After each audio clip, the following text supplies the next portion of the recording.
6h37. E você está na melhor programação de registro de imóveis desse país. Bom dia! Bom dia, Dona Alice! Bom dia, Elaine Portela! Bom dia, Rafaela Lopes Teixeira! Bom dia, bom dia, bom dia, bom dia, bom dia! Galera chegando aqui cedo, já deu 30. Bom dia, Tânia! Bom dia, Fábia! Bom dia, Karina! Bom dia, dia 15 de dezembro de 2021! Bom dia! 6h37. Bom dia, Guilherme. Bom dia, Thaís. Bom dia, Milene. Bom dia, Marcelo Rosa. Bom dia, Dona Alice, a primeira, né? Impressionante. É a Fórmula 1 aqui, né? Ela é a campeã, né? Bom dia, Natan. Bom dia, Carla. Bom dia, bom dia. Passou um Consultora Imóveis. Vamos embora. Começando mais uma live Café com Registro de Imóveis. Voltou com tudo, hein? Voltou com tudo todos os dias. A galera chegando e a gente agitando por aqui seu canal de lives. Estamos calculando quantas lives nós fizemos esse ano. Sabemos que já passamos de 250 lives, todas com conteúdos jurídicos. Bom dia ao Célio Corretor, Giovanni, Diniz, Thiago, Matheus, José Cunha. Bom dia. Galera entrando, hein? Mais de 250 lives só em 2021, todas elas com conteúdos jurídicos, salvo as lives filosóficas que eu gosto de fazer eventualmente, mas 99% são jurídicas. Um ano de ouro para todos nós que aprendemos a estudar na pandemia de outra forma, né? Ontem fui dormir tarde, tinha aula da mentoria, era aula de Direito de Família, dormi depois das 11 e hoje cedinho já saltei da cama porque eu sabia que tinha café e eu gosto demais de estar por aqui. Bom dia, Elis, bom dia, Cíntia, bom dia, Mary, bom dia, doutora Marisa, bom dia, C. Carvalho. Simbora! Grande dia hoje para começar do Campeão Urbano com a Karina, hein? Maravilha! Tema que eu gosto demais. 6h39. Quem tá acordado tá ao vivo. Quem não tá acordado assiste depois. Não tem problema nenhum. Bom dia, Eduardo. Bom dia, professor Emerson. Bom dia, Mônica. Quem já acordou, já levantou, já tá fazendo café ou tá na cama ainda, empurra aquela cobertinha, vai. Vamos nessa. É um grande dia, porque é quarta-feira, né? Quarta-feira, que bom voltar a fazer as lives do Café a 1000, né? Eu tava parado um tempinho por causa da tese do doutorado, e ontem até os alunos me reclamaram, né? Foi quase uma comissão falar comigo à noite, assim, professor, de manhã tá difícil, né? Então, não, mas nós voltamos agora, vamos direto, não para mais, até porque o ano vai virar e nós precisamos de muito conteúdo jurídico para quem realmente quer aprender direito imobiliário. Gislaine, tem que tirar esse açúcar do café. Você está chegando agora, né? Não pode, porque nunca teve açúcar nesse café. Esse café, ele é elaborado pela nutricionista Camila Maia. Ele tem cacau, tem café puro, então, e ele tem um óleo, que eu não falo que óleo é, mas ele tem um óleo aqui de manhã, que é um óleo que normalmente dá um pouco mais de energia. Nunca teve açúcar nesse café. Nunca, pode ter certeza. Vou chamar minha convidada, vamos começar a conversar, vamos para a matéria. Deixa eu ver se tem aqui já o pedido dela, senão eu tenho que enviar. Peraí. Karina. Galera que mora na praia, né? Galera que mora na praia. Aí. Puxa aqui. Vamos ver se ela aceitou. Bom dia! E aí, bom dia! Tudo bom, minha amiga? Tudo ótimo! Que energia, hein? Que energia, começa... 6 da manhã. Acho que por isso que alguém perguntou se tinha açúcar no café. Porque... Não tem açúcar no café, eu juro, né? Nunca teve. E aí você fala de onde, Karina? Eu tô falando de Imbituba, Santa Catarina. Aliás, eu ia te perguntar qual é a marca do teu café. Porque que energia, hein? Da aula até 10 da noite, 6 da manhã tá aí. Pronto pra live. Ontem nós fomos até 10h15 da noite, depois ainda fui jantar. E daí dormir, acordar cedo, realmente. Mas eu gosto dessa agitação, sabe? Eu acho o máximo, acho assim, sensacional quando eu tô nesses períodos assim de lives, principalmente quando chega perto de lançamento de curso, de nova turma, né? Mas tu tá na praia, eu quero só dizer assim, pessoal que mora na praia é mais feliz. Olha a pele dela, que tranquilidade, né? Olha a alegria dessa jovem que mora na praia, vê o mar todo dia, né? Que maravilha. É um privilégio. É um privilégio, é um privilégio. Você é advogada há quanto tempo aí? Em Bituba, né? Isso, em Bituba, Santa Catarina. Fica a 99 quilômetros ao sul de Florianópolis. Tá? Então, é entre Laguna e Garopaba. Tá? É a cidade onde fica a Praia do Rosa, né? Então, eu sou advogada há 20 anos aqui.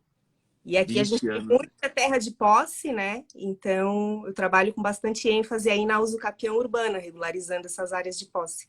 É isso que nós vamos aprender hoje. Então, conversar com alguém que está na prática da usucapião é muito importante. Até porque Santa Catarina, que é um estado belíssimo, o pessoal acaba comprando muita coisa sem olhar se tem matrícula, sem olhar se tem alguma cadeia dominial. O pessoal se apaixona pelos terrenos, se apaixona, né? E compra. Eu tenho amigos que me ligam, cara, comprei, preciso de ajuda, tá? Deixa eu ver a matrícula. Nem sabe se tem matrícula. É aquele amor pelo terreno, assim, aquela loucura, né? Bem assim. E muita área de posse aí. Muita área de posse. Mas deixa eu te perguntar, tem loteamento também irregular ou tem muito loteamento irregular? Como é que é a urbanização aí dessa região? Uhum. A parte central aqui da cidade, né, que é o centro, que é a parte mais antiga, então é uma cidade portuária também, a gente também tem um porto aqui, então aqui temos loteamentos já regularizados, tá? Agora a parte mais da periferia, que são as praias mais rústicas, né, digamos assim, Ibiraquera, Barra de Ibiraquera, Praia do Rosa, então aí tem muito loteamento irregular, né, clandestinos, parcelamentos irregulares, e aí agora, atualmente, a gente tem enfrentado um pouco mais de dificuldade, né, para regularizar. Tá. Então, agora tem dificuldades, mas assim, antes não tinha tanto. Qual era o procedimento antes que são 20 anos fazendo usucapião? Como é que era antes? Como é que é agora? Como é que era antes? Isso, não quero, assim, denunciar muito a minha idade, né? Não, é que eu ia dizer, ela começou a fazer usucapião, ela tinha 5 anos, né? Tá vendo, né? Não, eu comecei bem nova mesmo, né? Então, quando eu comecei, não tinha nem processo virtual, né? Não, o Poder Judiciário não existia na internet, né? Então, era só processo físico mesmo. Então, basicamente, o cliente chegava no escritório com uma topografia, né? Que era ainda naquele sistema antigo, não tinha coordenadas UTM, não tinha nada, era quase que um croquis, né, do imóvel, e um contrato de compra e venda, simplesmente, né, às vezes não trazia nem a cadeia possessória, né, trazia só aquele compra e venda dele mesmo, e as duas testemunhas bastava, né, para o juízo. Então, o juiz fazia as citações, marcava a audiência, ouvia as duas testemunhas, sentença, matrícula. Que beleza, que beleza. E mesmo em loteamentos irregulares, se conseguia judicialmente regularizar esses lotes. Sim, porque naquela época o registro de imóveis não tinha como, hoje ainda não tem como, né, saber se as áreas são matriculadas, nem sempre dá para localizar, né? Então, naquela época, muito menos. Então, praticamente 90% das certidões do registro de imóveis vinham negativas, dizendo que não tinha matrícula. E o cara estava mesmo na posse, estava lá, ninguém contestava, quer dizer...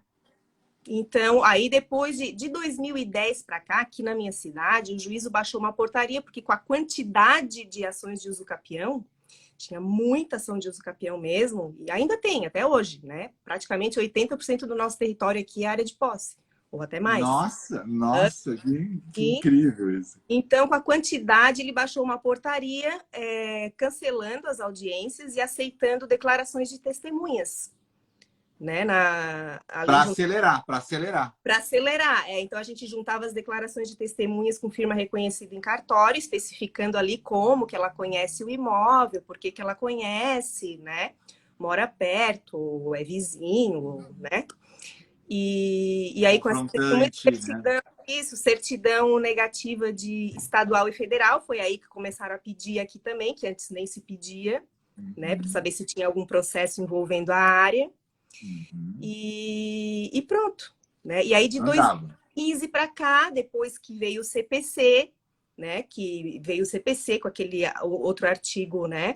Especificando ali o procedimento de usucapião, incluindo um artigo lá na Lei de Registros Públicos. e depois, logo em seguida, veio o provimento 65, então aí começaram a botar ordem na casa, né? Tá, mas peraí. A usucapião extrajudicial tornou mais formal o procedimento, né? Sim. Mais formal. Tá. E aí tu chegou a protocolar esses pedidos de usucapião extrajudicial? Começou a mexer nesses também? Ou manteve no judiciário? Comecei também, porque o judiciário aqui, na minha cidade especificamente, o processo demora muito, né? Então, o judicial demora muito. Mesmo depois com o processo virtual, sempre demorou mais que um ano no mínimo, né? 1 ano e meio no mínimo. Então, esse extrajudicial veio a promessa de que ele era muito mais rápido, né? 2, 3 meses já estaria pronto, né? Sim, né? A prática. As primeiras notas de exigência que eu recebi, eu tinha que ler sentada, né? Era assim, uma coisa horrorosa, de 4, 5 folhas, né? Aí eu comecei calma, vamos começar a desvendar isso aqui, né? Aquela nota devolutiva que tu pega e diz, gente do Deus. Não, tu olha e sai correndo. Que loucura, né? Tá, e aí tu começou a trabalhar. Bom, aí tu começou, vamos imaginar aqui, que agora tu é minha aluna da mentoria, a entrar mais na matéria de registro de imóveis. Porque antes, direito imobiliário, juiz. Direito imobiliário, juiz. Agora, tu precisava estudar algo novo, que era o registro de imóveis, que é algo que além de integrar o sistema imobiliário, mas ele é algo específico, né? Como foi essa chegada no registro de imóveis, essa chegada no material, nessa matéria, nessa disciplina? Foi assim aos trancos, né, e barrancos. Então, eu começava a protocolar, fui ver com o pessoal do registro de imóveis como é que funcionava, a relação de documentos e tudo, né? E aí fui apanhando muito nos primeiros ali, né? Fui apanhando muito, cada caso é um aprendizado, né? Porque a teoria é maravilhosa, é fácil, né? Aí quando tu vai pegar na prática, então, aí, por exemplo, as exigências ali da topografia, né? Então, tem que ser uma topografia bem específica. Então, aqui em Bituba, eu sempre trabalho com alguns profissionais, né? Que eu conheço, que eu gosto do trabalho, que eu sei que não vai me dar problema, né? Então, começamos todos a nos adaptar juntos, que a topografia é um elemento bem importante, né? Nossa! Então, até hoje, assim, Deixa eu te perguntar só, nesse meio, antes da topografia, tu chegou a pegar imóveis com transcrições? Chegou a pegar, sem matrícula, transcrição. E aí, quando tu viu a transcrição, esse aqui tem transcrição, que diachos é isso, né? Como é que tu... Foi no inventário que me apareceu uma transcrição, né? Eu fui fazer uma pesquisa no registro de imóveis de Laguna, porque em Bituba fazia parte de Laguna, desde 58. Em 58 ela se emancipou. Mas então nós temos ainda muitas matrículas lá na cidade de Laguna, que é uma das cidades mais antigas, né, do Brasil. Cidade da Revolução, né? Cidade da Anita Garibaldi, né? Cidade histórica. Então, lá no registro de imóveis de Laguna, que me apareceu essa transcrição. E aí eu fiquei, meu Deus, que é isso? Não é matrícula? Né? O que é essa transcrição? E aí eu fui aprender contigo, né? No teu curso de registro de imóveis. Tu aprendeu naquela aula de introdução ao registro de imóveis, aquela aula de 3 horas. Hereditárias, que eu achei incrível, né? Aquele histórico todo, que ficou bem claro para mim o que é a transcrição. Mas foi num processo não de uso capião. Aquela aula, na verdade, aquela aula é uma aula, assim, eu considero ela muito profunda, porque elas são 3 horas, né? Falando de transcrição e o comecinho da matrícula. Eu nem passo depois, né? Então, ali, 3 horas falando disso. E eu considero uma aula, assim, fantástica. Eu não tenho essa aula na rede, ela é uma aula realmente privada. E foi agora, faz o que, uns 15 dias que foi essa aula, eu acho, né? Tu estava na sala, uma semana ou 15 dias. E como é interessante a gente ver desde a capitania até o começo da transcrição e o que aconteceu aqui, qual era a ideia da época, né? Porque quando a gente imagina hoje, cada imóvel tem uma matrícula, mas não era esse o pensamento. Então é muito difícil de juntar. E hoje você então já consegue entender transcrição, mas assim mesmo elas são muito precárias, né? Muito demais. Então apareceu um caso aqui também no escritório de retificação de matrículas, né? Então, ali o título anterior consta a transcrição. Só que a transcrição, ela traz poucos elementos, né? É um documento muito antigo, assim, elementos de localização da área, né? Que eu digo. Esses dias eu pedi para um engenheiro localizar uma matrícula, tá? Aí eu dei o telefone do cliente para ele, o endereço, ele foi lá e fez uma planta da área cercada. Só que a matrícula não necessariamente é a área cercada.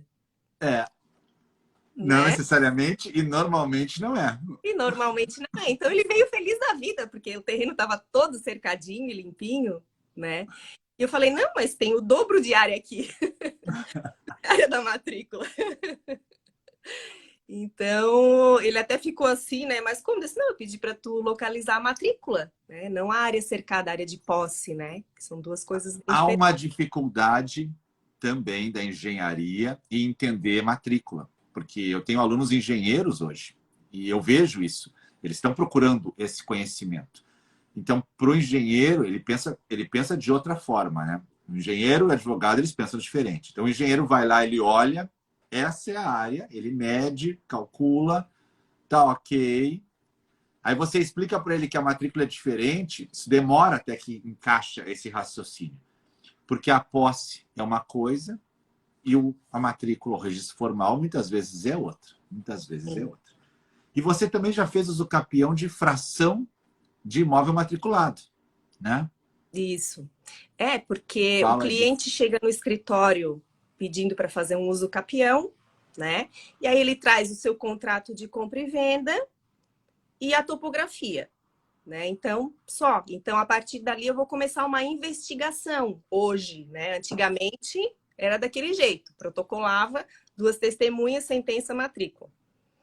E hoje eu faço toda uma investigação, porque eu sei que se eu encontrar uma matrícula sobreposta, eu vou precisar da notificação ou da citação dos titulares da matrícula, né? Então, se eu encontrar isso lá no meio do processo, vai me dar um transtorno. Então, eu já faço uma pesquisa preliminar, né? Então, eu pego essa topografia e faço um requerimento lá no registro de imóveis para conseguir a certidão negativa, né? Dizendo Às vezes em Bituba, às vezes em Laguna também, tem que fazer toda essa volta. Isso, aqui em Bituba eu preciso pegar de Imbituba e Laguna. E Garopaba eu preciso pegar de Garopaba, Palhoça e Imbituba. Nossa! E o registro de imóveis que eu preciso pegar. Então... E às vezes não tem matrícula, não tem transcrição também, não tem nada. Né? A maioria das vezes não tem nada. Aí quando tem sobreposição, aí eu analiso as características da posse, né? Então assim, poxa, o cara já mora ali há 15 anos, já tem uma casa. Então, vai assim mesmo, notifica os titulares da matrícula, né? Quando não é possível uma adjudicação compulsória, quando não é possível um outro meio de regularização, né? Às vezes um inventário. Que casos tu consegue a adjudicação? Quando tem um compromisso de compra e venda, alguma coisa assim? Isso, geralmente eu uso para quando o possuidor chega aqui no escritório com o contrato, eu vou ver, ele comprou direto do titular da matrícula. Mesmo sem loteamento? Mesmo sem loteamento. Ele comprou o titular da matrícula ou os seus herdeiros, que aqui é muito comum, né? Então eram grandes áreas de 4 hectares, 7 hectares, aí são os nativos, eles eram pescadores, lavradores, que usavam essas terras para plantar mandioca, né? Que aqui é terra também da mandioca, da farinha, né? Não é aipim, é mandioca aí. Isso, aipim e mandioca, eu acho que eles chamam mais a planta para fazer a farinha, né? Lá em Porto Alegre é aipim, né? Aqui fala aipim também do mercado e tal. Isso, é isso aí.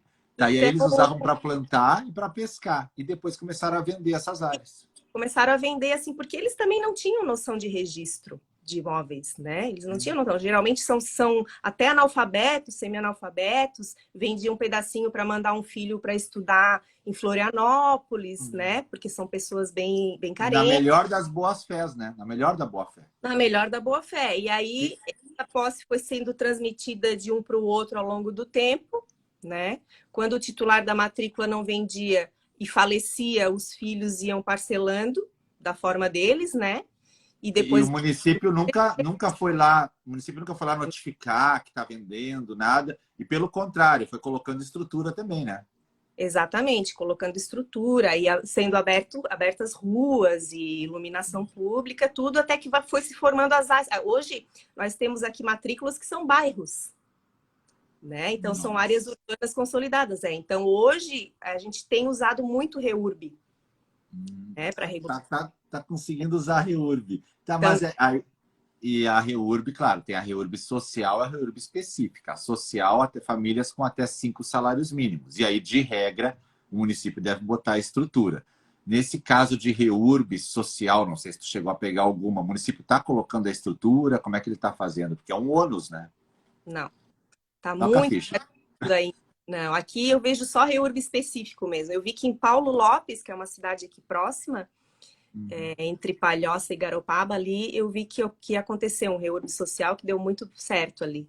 Tu consegue, como advogado, atuar na REURB também? Ou tudo vai só pelo município e você só fica ali ajudando uma outra coisa de um cliente? Na REURB é mais uma assessoria, né? Eu faço ali um levantamento dos contratos de compra e venda, ajudo na elaboração da topografia, né? Porque eu sou praticamente engenheira. Então, eu vou lá, desenho, faço a planta, analiso as matrículas que tem. Então, eu monto um quebra-cabeça mesmo, ajudo na elaboração da topografia, né? Porque são muitos anos. Faz uma assessoria para os proprietários que estão interessados em alcançar pela REURB essa propriedade. Isso, proprietários ou os posseiros adquirentes também, né? O interessado, né? Porque às vezes as pessoas falam, né? Na REURB, o advogado não tem o que fazer, porque tudo é o município. Não é bem assim, né, Karina? O advogado tem participação, ele consegue pegar isso como um nicho de mercado também, né? Sim, é um processo administrativo, né? Que em tese qualquer pessoa pode requerer, só que ele é muito complexo, né? Então, nada melhor do que contratar uma pessoa que está acostumada a lidar com a papelada, né? Que tem um olho já, que bate no papel e já sabe o que está lendo, né? Do que aquela pessoa que vai ficar ali tentando desvendar e vai na sorte, né? Muito bem. Bom, mas aí eu vi aqui, a gente estava conversando ontem, que o Ministério Público, em alguns casos, não concorda com a uso capião, né? Na judicial, quando estava fazendo, né? Me fala um pouco mais disso. Por que o Ministério Público começou, mais tarde, a opinar pela improcedência? Porque os loteamentos eram irregulares.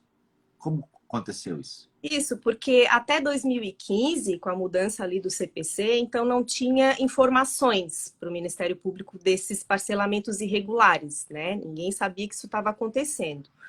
E depois de 2015, com o início do processo de uso capião extrajudicial, começou, e aqui em Bituba, especialmente, o registro de imóveis começou a fazer um mapeamento das matrículas antigas, né, e começou a identificar, com o grande número de processos de uso capião, os parcelamentos irregulares. E aí começou, em conjunto com o Ministério Público, a analisar essa situação. Então, nos processos judiciais, onde o Ministério Público atua, né, então ele passou a fazer os pareceres, impugnando os pedidos, né, para brecar mesmo, eu acho, a regularização dessas áreas por uso capião, devido à quantidade, né, então tentando levar o pessoal para regularizar pelo meio administrativo. Né, E até para evitar que surjam novos parcelamentos irregulares, né? Porque isso é uma coisa que não para, né? A gente sabe. Se ninguém fiscaliza, o loteamento clandestino vai sempre andando, né?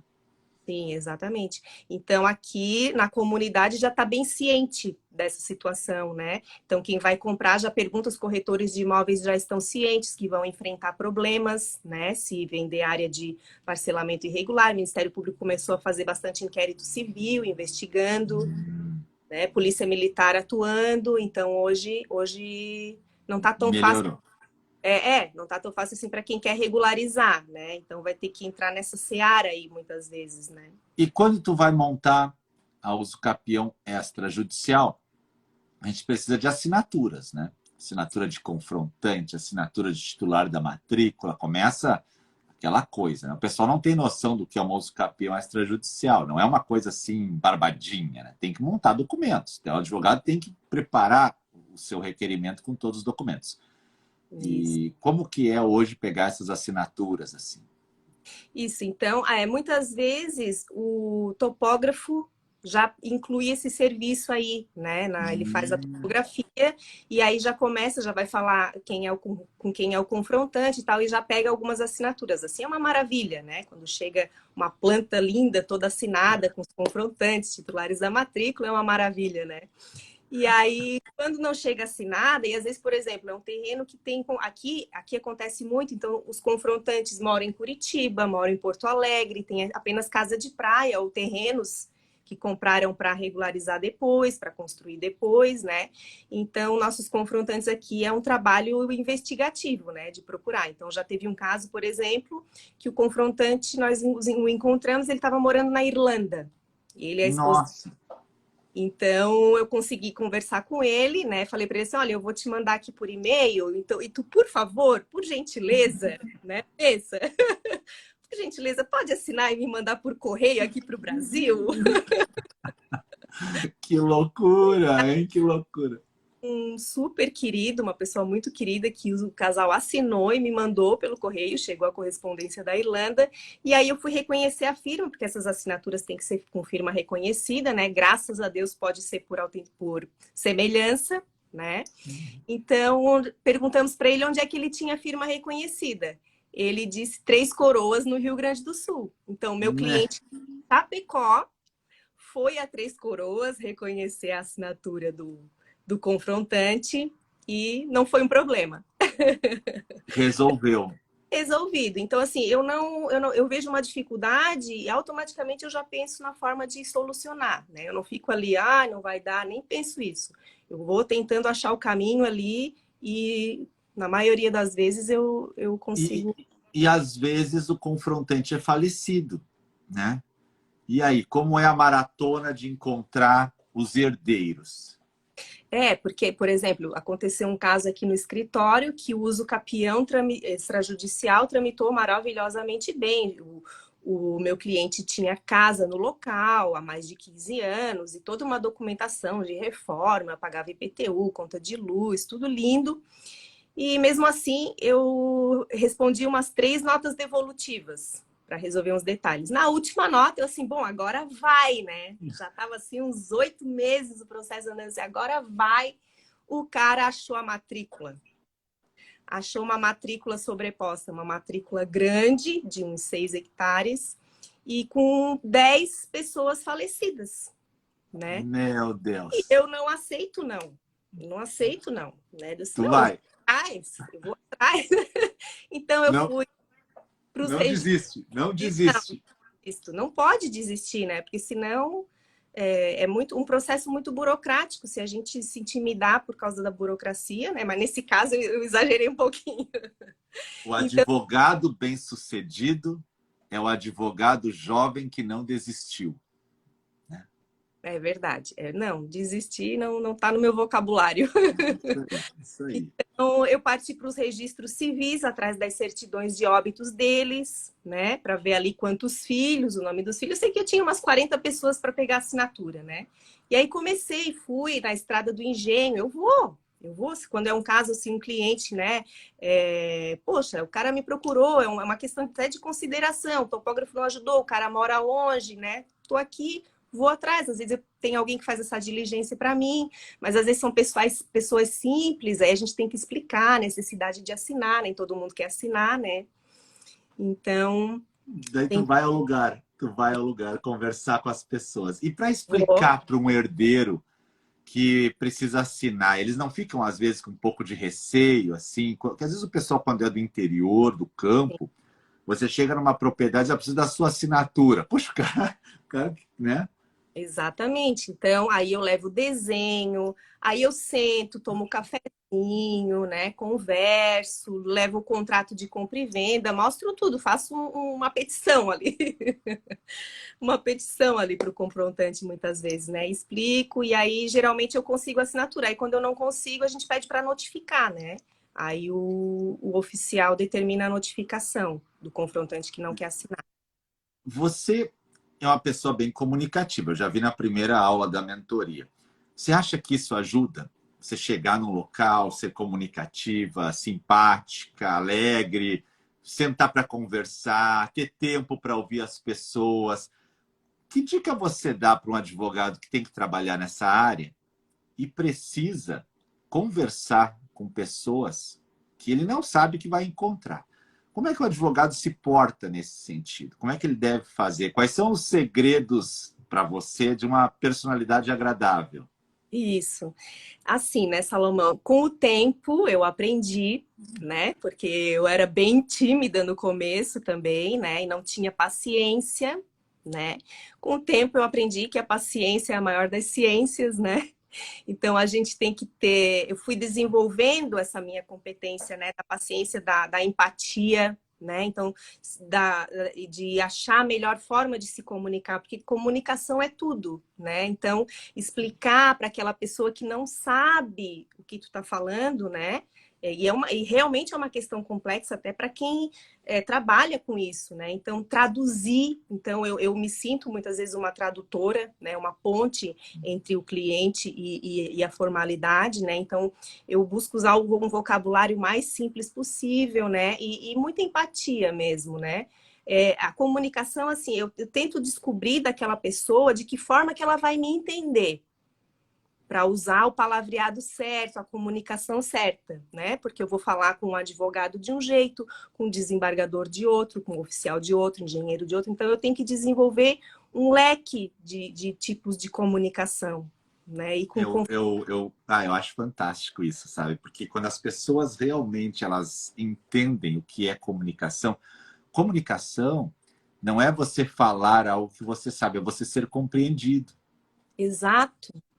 Não é o que sai, é o que entra, é o contrário. As pessoas não enxergam isso. Eu sou muito bom comunicador, eu falo muito bem, mas alguém te entende, né? Essa é a pergunta. Se a pessoa te entende, a comunicação atingiu o seu sentido, né? E aí, e aí o papel do advogado, nesse caso, vai lá visitar os herdeiros. Se ele chegar falando muitos termos jurídicos, o pessoal não vai assinar, não, nem pensar, né? Isso, Então com tem aquela que. postura que intimida, né? Isso, ele tem que chegar com muita humildade, né? E, Exato. e, e nesse sentido, eu sei que você, hoje, orienta outros advogados. Você tem uma mentoria, você orienta advogados. Primeira coisa, como é que surgiu a ideia de orientar jovens advogados? E como é esse trabalho? Porque você tem experiência. O jovem advogado, ele tem duas formas de aprender. Ou ele vai quebrando a cara até que aprende, que é um procedimento natural da vida, em tudo, né? Ou ele conversa com pessoas mais experientes que podem lhe antecipar alguns caminhos. Como é que é esse trabalho de conversar com jovens advogados, de mentorá-los? Me fala um pouco disso. Isso foi também um tipo de comunicação que eu fui desenvolvendo ao longo do tempo, né? Então, eu sempre advoguei sozinha, né? Quando eu me formei, eu já tinha o meu primeiro filho, Davi, ele tinha 6 meses. Então, eu permaneci ali pelo menos uns 15 anos na advocacia por necessidade, né? Porque, imagina, escolhi a faculdade lá com 17 anos, não sabia exatamente, mas como eu me formei com filho, então eu me vi obrigada a permanecer na advocacia. Então, eu trabalhei muito tempo sozinha, né? Que é uma cidade pequena, então, quando eu cheguei era tudo mato, como a gente diz. Então, aí depois, quando eu já estava numa situação mais estabelecida, que eu pude pensar, olhar para mim e pensar, né, é isso mesmo que eu quero, eu comecei lá meio que repensar a minha profissão, né, tirei meio que um ano sabático, digamos assim, fiz um curso de fotografia e comecei a pensar em passar o meu escritório para outras pessoas, né? Então, eu conhecia umas jovens advogadas e comecei a conversar com elas. Elas tinham receio, né, de pegar o escritório assim sem que eu tivesse junto. Então, eu assim, não, então eu vou ficar um ano aqui com vocês, né? E até para dar uma satisfação para os clientes e tudo. E aí comecei a trabalhar em equipe pela primeira vez, né? Então já tinha 19 anos de advocacia e pela primeira vez comecei a trabalhar em equipe. E para mim foi uma coisa totalmente nova, porque explicando para elas, né, elas com pouca experiência, então a parte prática realmente elas não tinham, né, e nessa passagem de conhecimento para elas que eu percebi que eu tinha uma certa didática. Né? Então, eu gostava muito de passar para elas a parte prática, fazer os esquemas e tudo, e eu tinha um retorno muito bom, né? Então, digamos assim, que foi uma sintonia maravilhosa. Hoje nós somos sócias, né? Somos 4 advogadas aqui no escritório. E aí foi assim um casamento maravilhoso, né? Digamos assim. Quando você se formou, você estava com um filho pequeno. Muitas mulheres não conseguem passar essa barreira que é o estudo, o trabalho e o filho pequeno. Porque a vida da mulher, nesse sentido, ela é mais difícil que a do homem, né? Não estou desmerecendo de forma alguma a minha categoria, né? Mas mãe é mãe, né? Sim. Mãe é mãe. O compromisso parece, assim, da natureza muito maior.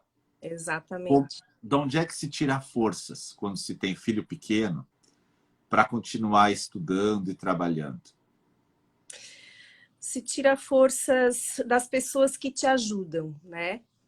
Eu acho que precisa de uma rede de apoio, tá? Se tu não tens uma babá que pode te acompanhar, um esposo, uma mãe, família perto, procura uma creche, né? Procura uma rede de apoio, tá? Isso é fundamental para poder trabalhar, né? Então, o meu filho desde pequenininho, escolinha, né? Então, ele ficava chorando, eu saía chorando, né?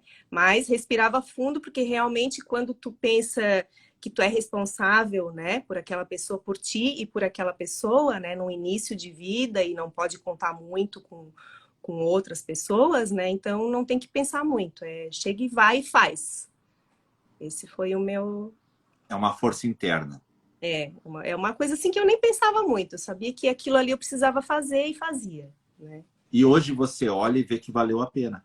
Com certeza. Hoje eu penso assim, nossa, se eu tivesse parado, imagina, eu ia estar aí perdida, né, na vida. Mas eu tenho aqui a minha profissão, então meu filho já tem 22 anos, já saiu de casa, né, mora em Floripa, bateu asas e voou, e eu tô aqui, graças a Deus, com a minha profissão e cada vez gostando mais dela, porque aí quando eu passo meu conhecimento, eu percebo que eu tenho esse conhecimento, né, então eu fico muito feliz com isso, e aí comecei a desenvolver, então, esse trabalho de mentoria, né, então comecei a desenvolver o meu Instagram, tenho o meu contato ali na bio, e aí para jovens advogadas, né, jovens advogados e corretores de imóveis também precisam muito, né, de esclarecimento nessa parte. Antes de eu chegar nisso, eu anotei uma coisa aqui que eu acho interessante. Por que você foi para fotografia? Interessante, né? Geralmente o advogado vai para fotografia. Não, mas eu pensei, foi um momento que eu pensei assim, ó, o que eu queria fazer lá atrás, quando eu tinha 18 anos mesmo, de repensar assim, os meus sonhos, né? Porque eu simplesmente parei de pensar, né, no que eu queria e fui fazer o que eu tinha que fazer. Então, quando eu pude parar para pensar nisso, aí eu pensei, puxa, eu sempre gostei de fotografia, vou fazer um curso, né? E aí foi muito interessante, porque aí eu desenvolvi também o meu potencial criativo, né? Um outro mundo, né, Salomão? Um mundo das artes, do mundo do direito, né? Então, foi assim, fascinante, foi praticamente uma terapia para mim, né? E não segui em frente para trabalhar com isso, se tornou um hobby para mim, né?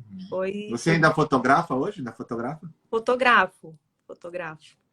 Mas é mais por hobby, assim. Mais por hobby.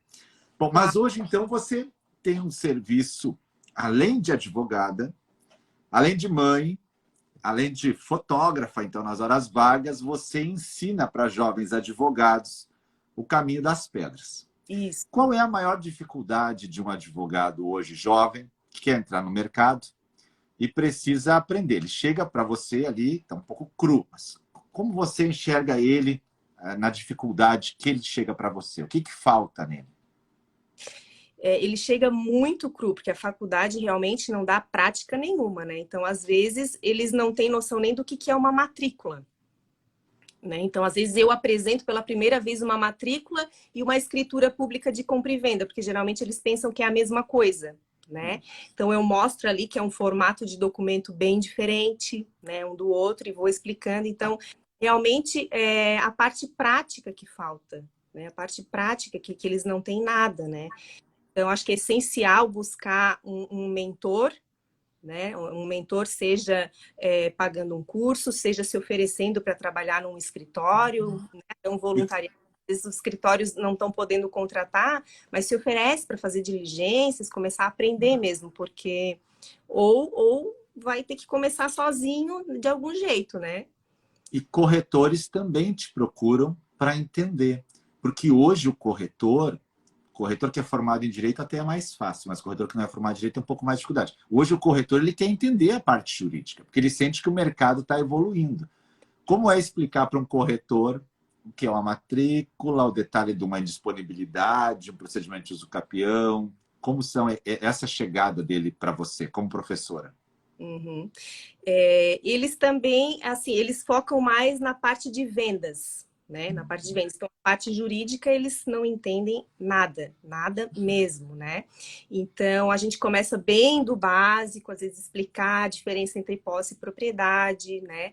Área matriculada e área de posse. Então, tem que começar bem, bem do início mesmo para eles e explicar para eles que é um diferencial, né, para eles, se eles souberem, porque a concorrência deles está muito acirrada, né? O mercado imobiliário está muito aquecido, principalmente aqui na minha região está muito aquecido, tem surgido muitas imobiliárias, né?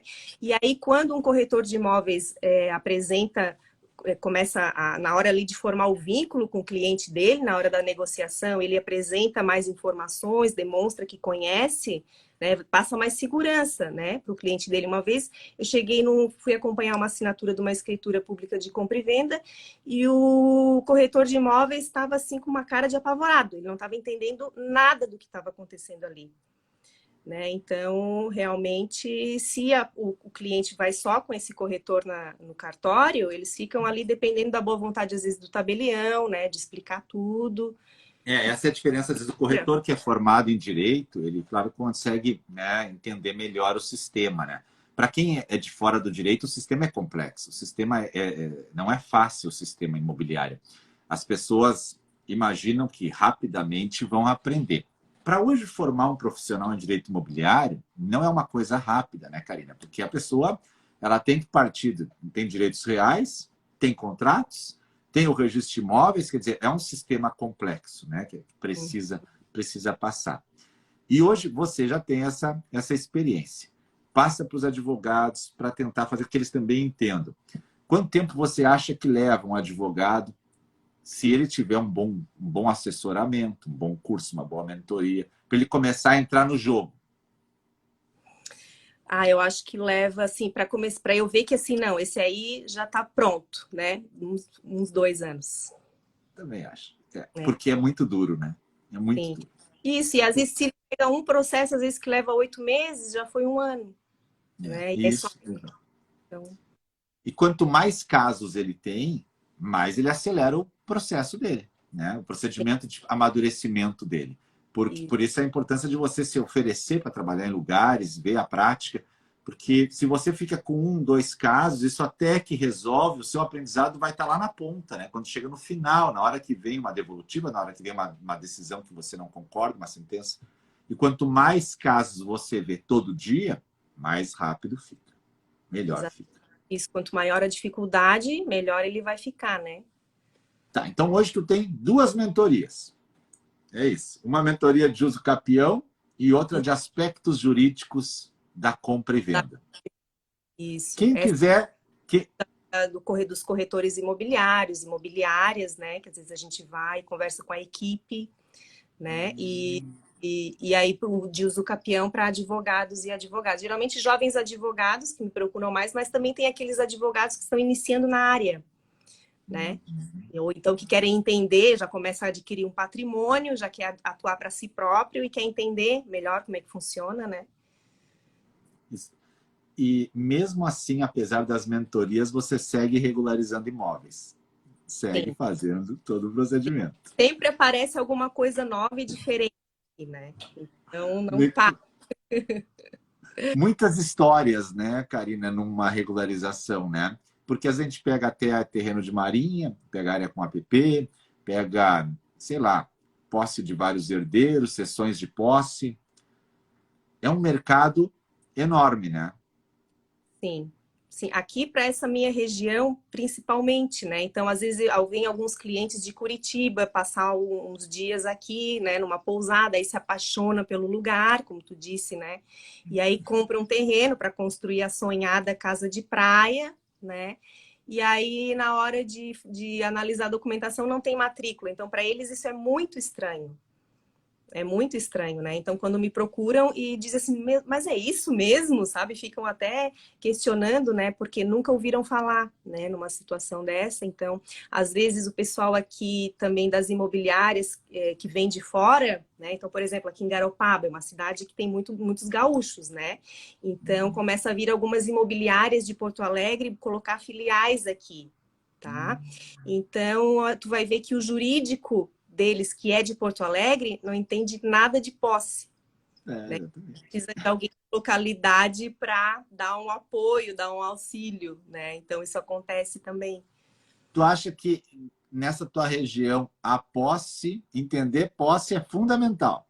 Fundamental. Fundamental. Até porque o direito imobiliário ele é uma área que é multidisciplinar, né? Então, tu vai transitar pelo direito de família, pelo direito de sucessões e até às vezes na trabalhista. Tu vai enfrentar ali um pedido de responsabilidade civil em que houve um acidente, né, de trabalho, como aconteceu aqui no escritório esses dias, e eu acabei fazendo um parágrafo ali que eu puxei para o direito imobiliário para demonstrar que aquele imóvel não era de propriedade e tal. Então, até numa ação trabalhista eu já usei fundamentos do direito imobiliário, né? Eu entendo também que todas as áreas acabam convergindo para lá, né? A gente acaba, o direito de família, o direito de sucessões, o direito empresarial, o trabalhista, eles acabam sempre em volta da propriedade, da posse, dos direitos reais. Não há como escapar dessa linha aí. Numa trabalhista, chegou na fase de execução, né? Por exemplo, vai fazer uma pesquisa de bens imóveis para tentar penhorar, né? Então, ali vai precisar entender de matrícula. Né? Então, e uso campeão de apartamento, aparece aí para ti ou não? Não, porque aqui nós temos poucos prédios agora que começaram a fazer prédios, então muito novo esse tema aqui para nós. E esses já vão sair certinhos daí a princípio, né? Vão sair, presume-se, vão sair certinho. Não, aqui sim, aqui só tem prédio novo aqui na cidade, não tem. Porque em algumas cidades é comum, né? A questão da usucapião de apartamento. Então, quando tu vai juntar o teu usucapião para fazer, você junta planta, memorial, uma certidão do município. As pessoas pagam IPTU aí também, desses terrenos? Isso. Então, eu sempre peço assim, primeiro, da onde que vem essa posse, né? O título de aquisição, tá? Então, o título de aquisição, ele pode ser antigo, ele pode ser recente. Se ele for recente, eu sempre vou pelo usucapião extraordinário, tá? Porque eu acho que é mais seguro, porque tem muita discussão sobre o que é justo título, o que não é justo título, então eu sempre tento caracterizar ali os 15 anos de posse, né? Ou 10 anos com residência. Então, primeiro eu vou no título, aí depois eu recebo a topografia, aí eu confiro a topografia se ela está correta, né? Porque ela tem que ter ali os nomes dos confrontantes com a documentação deles, né? Muitas vezes o número da matrícula precisa constar, então não é qualquer topografia, qualquer croquis. Uma topografia antiga não me serve, né? Então por isso que eu estou sempre em contato com o pessoal técnico também. Então a topografia é a planta, o memorial descritivo e a RT. É um joguinho que a gente tem que ter, né? E depois que eu tenho isso, aí sim eu vou para a prefeitura para pesquisar se esse imóvel tem cadastro. Então, às vezes, quando ele tem um cadastro individualizado, é uma festa, né? Aquela espumante sem álcool aqui para a gente comemorar. Mas, na maioria das vezes, não tem cadastro ou, na maioria das vezes, é um cadastro dentro de uma área maior. Aí entra na questão do parcelamento irregular, né? Então, aí, às vezes, eu deixo essa parte para depois. Importante que eu saiba ali onde é que está localizado na prefeitura. Porque, às vezes, o possuidor está pagando o IPTU de uma fração daquela área maior cadastrado na prefeitura, né? Porque quem vai trabalhar com uso capião tem que entender que ela vai passar por repartições públicas diferentes. Então, o registro de imóveis é uma coisa, ele tem o próprio cadastro, própria forma de funcionamento, e a prefeitura é outra coisa, né? É mais para fins de localização do imóvel, fiscalização e tributação. E essas duas repartições públicas não se conversam, né? Pelo menos eu não sei como é que é o teu cartório aí, né? Elas não se conversam, né? Então, o ideal seria que fosse um sistema único, né? Que todo mundo estivesse ali em sintonia. Não é assim, É né? que são muito diferentes os sistemas, né? Para o registro de imóveis, a gente recebe os direitos.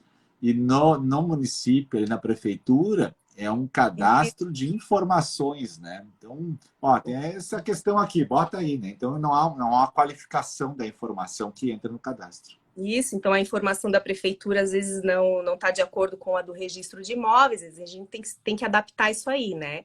Então, muitas vezes isso a gente deixa para depois do processo de uso capião, porque aí com a matrícula eu posso regularizar o cadastro. Né? E às vezes na prefeitura tem até um mapinha lá, né? Chega no registro, é uma área maior, mas ali no município tem um desenho de um terreninho, uma coisinha, né? Sim, sim. Às vezes tem uma casa ali, ou até o carnê do IPTU vem separado, né? O mapa tá junto, mas o carnê vem separado, então... Tá, e aí, daí tu fez planta memorial ART, foi no município ver o cadastro, tá indo. E aí? Isso. Aí eu vou para a parte das certidões, né? Que aí são as certidões negativas da Justiça Estadual, que a gente pega no site do Tribunal do Estado, e da Justiça Federal, que a gente pega no site da Justiça Federal. Então, bem simples, né? Até já foi mais simples, né? Porque a gente botava o CPF da pessoa ali e saía. Hoje a gente tem que já ter o RG, nome da mãe, nome do pai. Então, às vezes a gente encontra uma dificuldade aí, né? Na hora de pegar essas certidões, quando a cadeia possessória é muito grande, né? Então, às vezes, o contrato de compra e venda vem incompleto, né? Aí a gente tem que pesquisar o documento daquela pessoa. Muitas vezes eu vou para o Google e boto o nome da pessoa, e aí vou pesquisando para ver se eu acho ali a documentação dela, faço a pesquisa também no Tribunal do Estado, né, para ver se a pessoa tem processo, se não for segredo de justiça eu consigo acesso, né, à documentação dela, então tem essa pesquisa. Esse contrato que tu te refere é a hora que o cara vendeu aquele pedaço de terra irregular parcelado, né? Então, ele vendeu parcelado. E normalmente as pessoas quando te procuram, elas têm os documentos de quitação das parcelas ou nem tem quitação? Como é que tá isso aí? Uhum. Quando chega aqui, com recibo de quitação é uma maravilha, né? Mas geralmente vem um contrato particular de compra e venda em que foi acertado o pagamento de forma parcelada, né? Aí, faltou o recibo de uma parcela, não tenho, não se preocupou com isso. Veja, a pessoa paga lá, às vezes, 20 mil, 30 mil numa parcela e não pega recibo, né? Ou perde. Então, às vezes, aí o oficial, às vezes, pede, né? Mas como eu vou sempre pelo uso capião extraordinário, eu faço um parágrafo lá justificando, né? Que isso não é requisito, que a minha posse de 15 anos está comprovada. E aí eu tu usa o contrato não como justo título, mas como posse, prova de posse. Isso, como prova da origem daquela posse, né? Da onde que... Uhum. Sensacional. Isso, e aí depois dessas certidões negativas, porque essas certidões negativas da Justiça Estadual e Federal, elas servem para provar que não tem litígio sobre aquele imóvel, né? Então, mesmo que ela venha positiva, tu vai ver se é um processo possessório envolvendo aquele imóvel, né? Então, se ela veio positiva, se apavora, né? Mas não, é uma ação de divórcio, ou é uma ação de juizado especial, acidente de trânsito, algo que não tenha nada a ver com aquele imóvel. Então, junta a certidão positiva e justifica, né? Que aquele processo tem a ver com o imóvel. Depois, a certidão negativa do registro de imóveis, para dizer que não tem matrícula, ou se tem, né? Quando ela vem positiva e tem matrícula, a diferença é que a gente tem que pedir a notificação do titular da matrícula, né? Tá, tudo bem, tudo bem. Todo mundo assinando, nós já passamos a parte de assinatura, às vezes é herdeiro, às vezes o confrontante também não tem matrícula, né, Karina? Mas o confrontante... Sim, área de posse. E na planta, eu peço para colocar a matrícula, quando é matriculado, e quando não é, eles botam área de posse, né?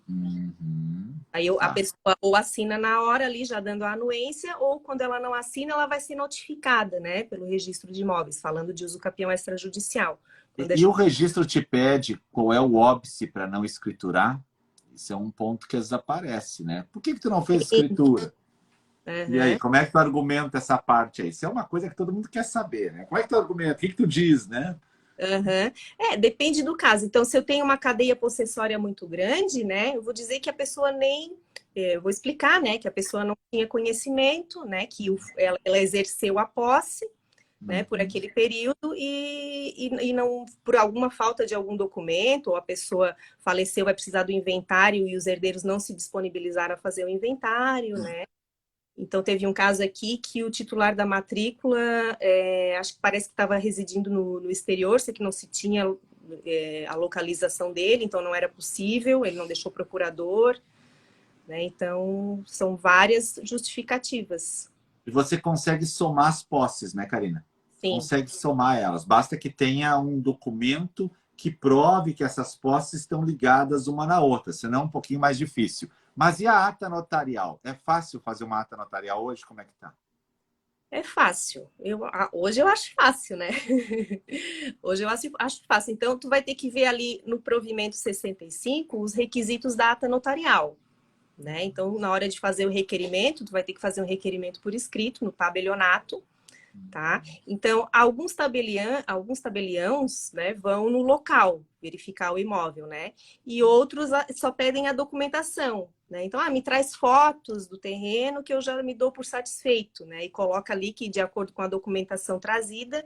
Então, basicamente é um processo de usucapião preliminar que tramita ali notarial, né? Então a gente vai juntar os títulos de posse, a topografia, a documentação da prefeitura, porque para calcular as custas, né, os emolumentos, vai precisar saber o valor venal do imóvel, então a gente, de preferência, tem que juntar o cadastro do imóvel da prefeitura, né?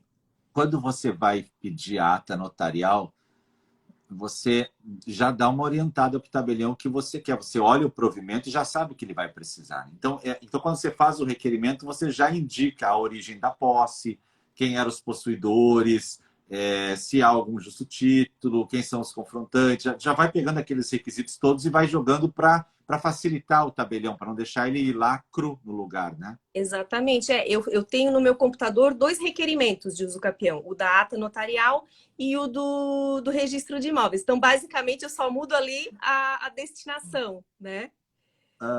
Legal. Esse da ata notarial é um requerimento. Nunca tinha pensado assim no requerimento, porque às vezes o tabelião ele só conversa em alguns lugares. Já padrão. Aí já fica pronto, né? O requerimento de usucapião ficou pronto a ata notarial, consegui todas as certidões, já está pronto o requerimento da usucapião. Né? Às vezes uma complementação que outra. Interessante, né? Até o Ademar ali, que é meu colega, como assim o tabelião não vai ao local? Não, é obrigatório ao local. Né? O provimento deixa claro que não é obrigatório ao local. A regra, né, Ademar, é que o tabelião, o meu sentir, eu não sou tabelião, né? Eu até estou tabelião numa outra cidade. No meu sentir, ele deveria ir ao local, por uma questão de visitar. Mas, em alguns casos, eles não vão ao local, eles apenas pegam as fotos, as informações necessárias e está resolvido, né? Está resolvido.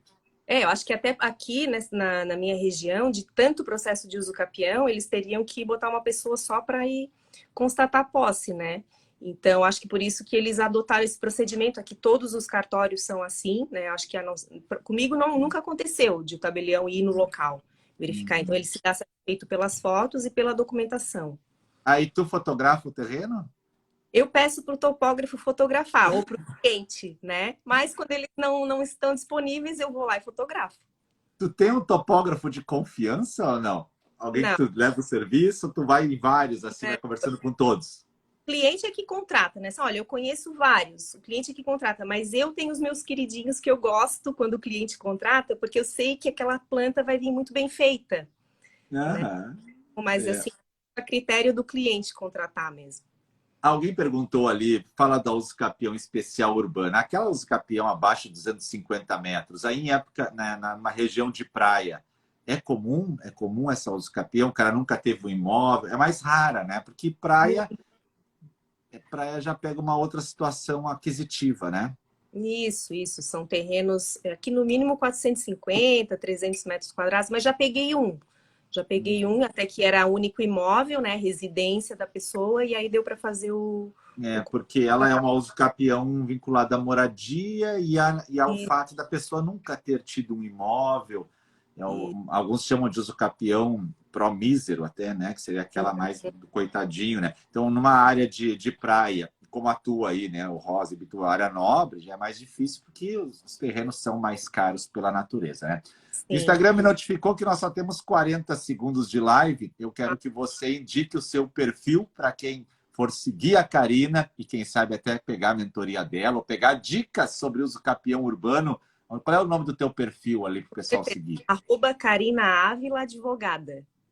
Você trabalha em Imbituba, Santa Catarina, e há 20 anos faz uso capião urbano.